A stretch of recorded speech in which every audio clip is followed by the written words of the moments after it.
ഈശോ മിശിഹായ്ക്ക് സ്തുതിയായിരിക്കട്ടെ. പ്രിയമുള്ളവരെ, വീണ്ടും എല്ലാവരെയും വചന പഠന ക്ലാസ്സിലേക്ക് സ്വാഗതം ചെയ്യുന്നു. നമുക്കിന്ന് ആദ്യം ഇന്നത്തെ വചനം പഠിക്കാം. ഇത് കുറച്ച് വലിയ വചനമാണ്. ഇത് നമുക്ക് റിപ്പീറ്റ് ചെയ്ത് വരുമ്പോൾ എല്ലാവരും പഠിച്ചോളും. 1-2 ആഴ്ച കൊണ്ട് പഠിച്ചോളും. നമുക്ക് എല്ലാവരും പഠിക്കാൻ ശ്രമിച്ചു നോക്കാം. സുഭാഷിതങ്ങൾ 3-ാം അധ്യായം 5-6 വാക്യങ്ങൾ. കർത്താവിൽ പൂർണ്ണ ഹൃദയത്തോടെ വിശ്വാസം അർപ്പിക്കുക, സ്വന്തം ബുദ്ധിയെ ആശ്രയിക്കുകയും അരുത്.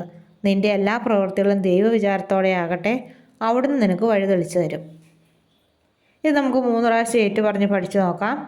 സുഭാഷിതങ്ങൾ 3-ാം അധ്യായം 5-6 വാക്യങ്ങൾ. കർത്താവിൽ പൂർണ്ണ ഹൃദയത്തോടെ വിശ്വാസം അർപ്പിക്കുക, സ്വന്തം ബുദ്ധിയെ ആശ്രയിക്കുകയും അരുത്.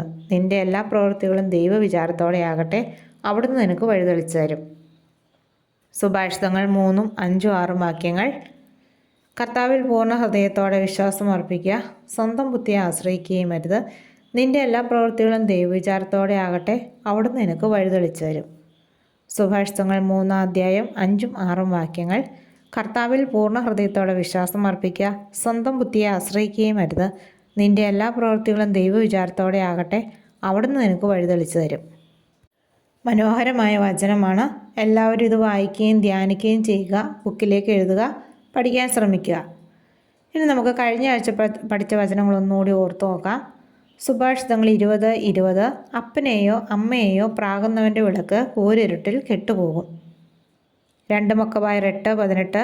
നമുക്കെതിരെ വരുന്ന ശത്രുക്കളെയും ലോകം മുഴുവനെ തന്നെയും അങ്കുലി ചലനം കൊണ്ട് തറ പറ്റിക്കാൻ കഴിയുന്ന സർവശക്തനായ ദൈവത്തിലാണ് നമ്മുടെ പ്രത്യാശ.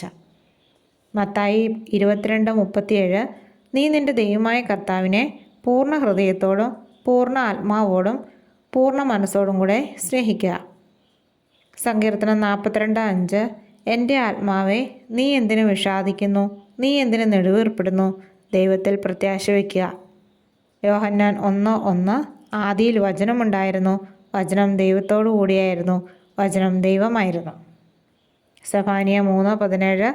നിന്റെ ദൈവമായ കർത്താവ്, വിജയം നൽകുന്ന യോദ്ധാവ് നിന്റെ മധ്യേ ഉണ്ട്. വചനങ്ങളെല്ലാം പഠിക്കുകയും ബുക്കിലേക്ക് എഴുതുകയും ചെയ്യുക. മറ്റു വചനവുമായിട്ട് നാളെ കാണാം. ദൈവം എല്ലാവരെയും അനുഗ്രഹിക്കട്ടെ.